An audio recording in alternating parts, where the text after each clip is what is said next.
Xel-Ha, the one and only.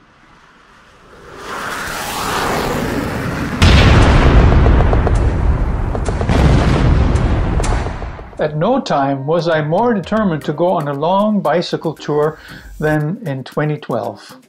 It had been 3 years since my first big tour that had lasted 6 months. I had tasted the freedom only a bicycle tour can give you, at least from my experience, for a brief period in Panama that winter. It was enough to make me live on rice, beans, and potatoes. My weekly grocery budget was about $50. $1 coffee special at McDonald's was about the only luxury I allowed myself.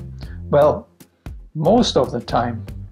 I was a single guy in Edmonton that year and had made a profile on the dating site POF.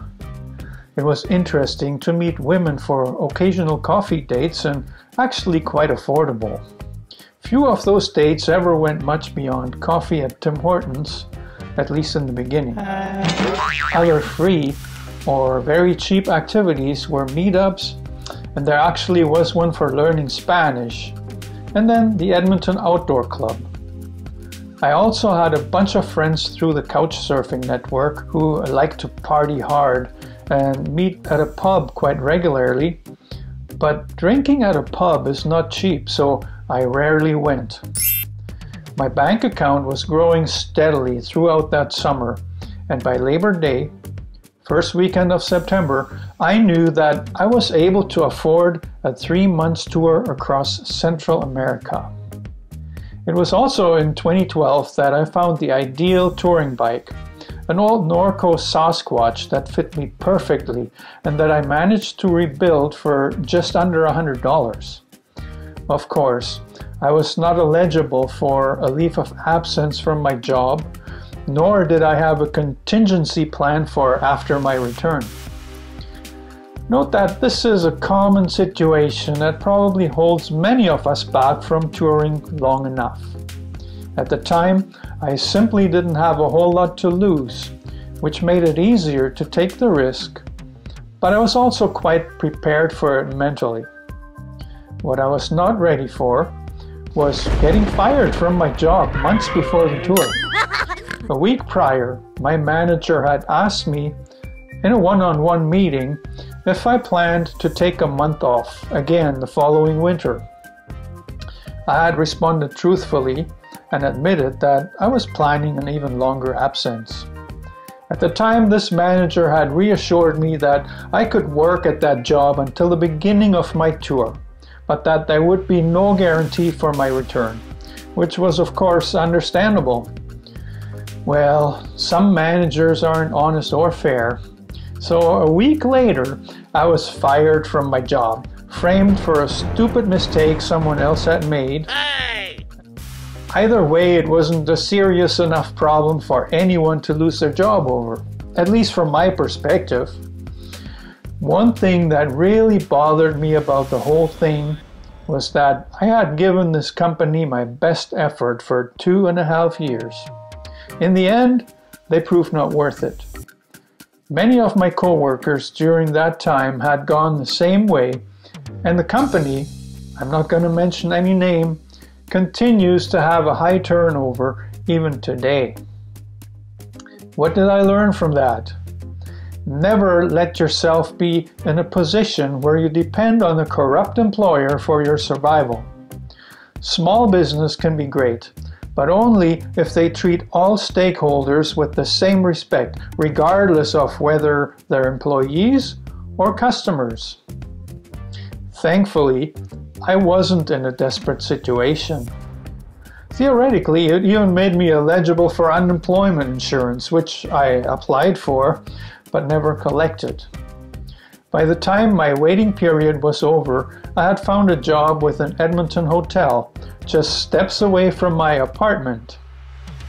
Unfortunately, I had to lie my way into this job, because it was meant to be permanent. Here's another piece of advice. Never let a low-paying job get in the way of a bicycle tour. I gave the hotel a 2-week notice before leaving and remained on good terms. By September, there was also another change in my life. I was no longer single. I had met Barbara on that POF dating site, and we had actually started seeing each other regularly. Barbara was aware of my travel plans, but she wasn't exactly happy about them. Today I'm grateful she didn't give up on me then, because 3 months sure is a long time when you only just started dating. By mid-December of 2012, I had bought my plane tickets, one from Edmonton to Cancun, the other one from Panama to Edmonton 3 months later. My touring bike was boxed and I had given my notice at work. This tour was actually happening. To me, it's always a sealed fate once all these things are in place. My departure was planned for January 1st, 2013. I think it was because the ticket was cheap for that day. Barbara and I celebrated New Year's Eve together and an abrupt goodbye the next day. I had booked a shuttle to the airport from the hotel where I had worked and hauled my luggage over there in 2 trips later that morning. As a now former employee, I was familiar with the procedure of the airport shuttle. Usually the driver would enter the lobby with a list of names and made sure he found his passengers. But the regular driver had the day off. The replacement guy failed to even stop at the hotel when no one was standing outside in the cold. I actually saw the shuttle drive by in slow motion, thinking it would shortly return. 15 minutes later, I was freaking out. After calling the shuttle service, I was told he proceeded to the airport because nobody was waiting at that hotel. Here I was with my bike box and luggage, now 100% sure to miss my flight unless I could secure a cab that would fit a bike box fast. Thankfully, the receptionist at the hotel was a friend, and she called Diamond Limo, a car service that had ties to the hotel. Within 20 minutes, I had a ride in a Lincoln Town car straight to the airport that cost about the same as a regular taxi. Thank you, Diamond Limo, for saving that day. Have you ever heard the song United Breaks Guitars? My flight out of Edmonton happened to be with United. To this day, it was the most expensive flight for my bicycle by far. An extra $215 US on top of my fare. When flying with your bicycle, it is very important to familiarize yourself with your airline's policies before you book the flight. To be fair, United delivered my bike to Cancun in good condition. With a long stopover in Houston, this flight was quite the ordeal. But I arrived in Cancun the following day in good spirits. Due to my big bike box, it took a van taxi to get me to my hostel in town. The same one, by the way, I had volunteered at 2 years earlier. That evening, all I was good for was a short walk and a good night's sleep. But there was this feeling of having escaped Canadian winter. The air was completely different here, warm and comforting. The next day I got busy assembling the bike. It came together easily, and my first ride was to the beach for a swim. Later, I went to Chedraui, a local supermarket, to get some food and a couple of drinks. Remembering the tour Jessica and I had done the previous year, I also looked at the bikes they had for sale. Bringing my own bike here had cost me more than the bike itself, so I needed to be reminded of the ordeal with those cheap bikes in order to appreciate that. At the time, I was actually considering selling my bike at the end of the tour in Panama, so I wouldn't have to pay another $215 US. The following days were easy. I spent time looking for an inexpensive bike helmet, riding my bike to Puerto Morelos and back, and hanging out with travelers at the hostel. There was even an old friend I had met as a volunteer 2 years earlier. The first part of my tour was going to be with my younger daughter, Jennifer, who was due to arrive in Cancun on my 3rd day there. I took the bus to the airport, but had written down the wrong arrival, flight, and time.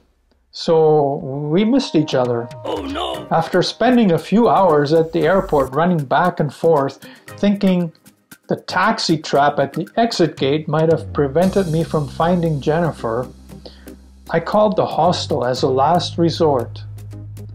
As it turned out, Jennifer had indeed taken a cab there and was waiting for me, wondering why I hadn't met her at the airport. We spent the evening exploring Cancun and eating quesadillas at the main plaza near our hostel. After an extra day of exploring and going to the beach, we wanted to move on to Puerto Morelos. Jennifer was going to take the bus, which was fast and cheap, while I was to ride the bike. But our plan was delayed by a day because I had caught some form of food poisoning. At first I blamed the quesadillas we'd been eating, but the next day it turned out that half the hostel, including Jen and I, were experiencing similar symptoms. Eventually, the problem was traced back to a contaminated container of drinking water in the hostel's kitchen. I was still not feeling well the next morning, but after eating bananas and peanuts, washed down with half a gallon of Gatorade, I was good to go at least somewhere. Jen and I met up in Puerto Morelos, where we had rented a room in a small hostel in town. Similar to Cancun, but on a smaller scale, Puerto Morelos has a beach zone that is geared for tourism, while the actual town is on the other side of the highway, nowhere near the beach. We took some time the next morning to explore the beach zone, but then moved on to Playa del Carmen in the same manner we had come here. Once again, we met up at a hostel we had booked online previously. Playa del Carmen is probably one of the most touristy places in Mexico. The hostel was jam-packed with travelers from all over the place. Our next day started with lukewarm coffee because there was no electricity at our hostel. We would have loved to take a shower before moving on, but no power in this case meant no water, so it wasn't an option. Next, we moved on, 62 kilometers to Tulum. My ride went very smoothly. Then it got interesting again once we arrived there and found our hostel, El Punto, Tulum. Jennifer was already waiting there when I arrived, but it turned out there was a problem with our booking. My reservation was for the women-only dorm. The confusion was caused by the Hostel World website, which had translated mujeres as male on their English page. Vale, es mujer. It worked out well in the end as Jen and I got a beautiful private room for a very good price. The only sacrifice we had to make was not to use the air conditioner, which wasn't bad because nighttime temperatures were comfortable. The next 3 days, we explored Tulum and the surrounding area. We had a wonderful time at this awesome place. Finally, a beach that was picture perfect but not overcrowded. The ruins on the coast are unique and the iguanas are not shy there. The town is also quite interesting. My pictures actually hardly do it justice. One morning, we decided to ride bikes together to the Xel-Ha archaeological area. Jennifer got to use a hostel-owned bike that came with our stay. The ride was about 15 kilometers one way. We both made the trip easily and had a great time. We had a great place to ourselves, Many tourists are stepping on each other's toes around some of the better known ruins, but those ones are definitely worth visiting, as we also got to swim in the cenote that had crystal clear water.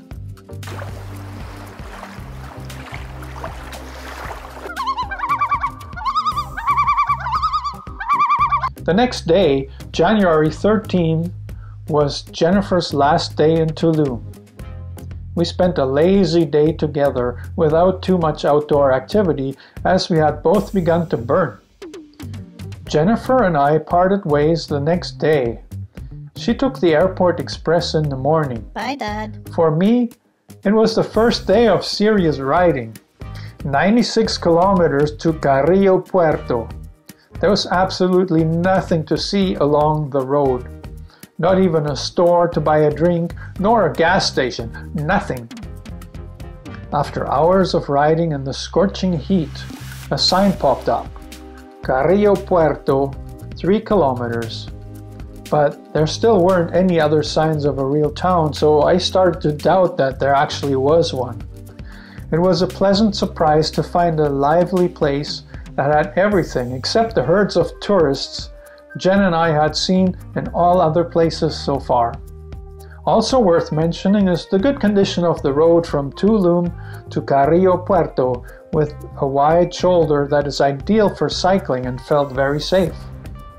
I had finally cleared the biggest hurdle when it comes to undertaking a months-long bicycle tour. The beginning. In the next episode, I will tell you about leaving Mexico after an amazing journey. I hope you'll join me for it. I'm glad you took the time to watch this episode and hope it left you wanting a bit more. Subscribe to my channel for that and check out the videos on the screen for more on my bicycle tours. And I'll see you soon!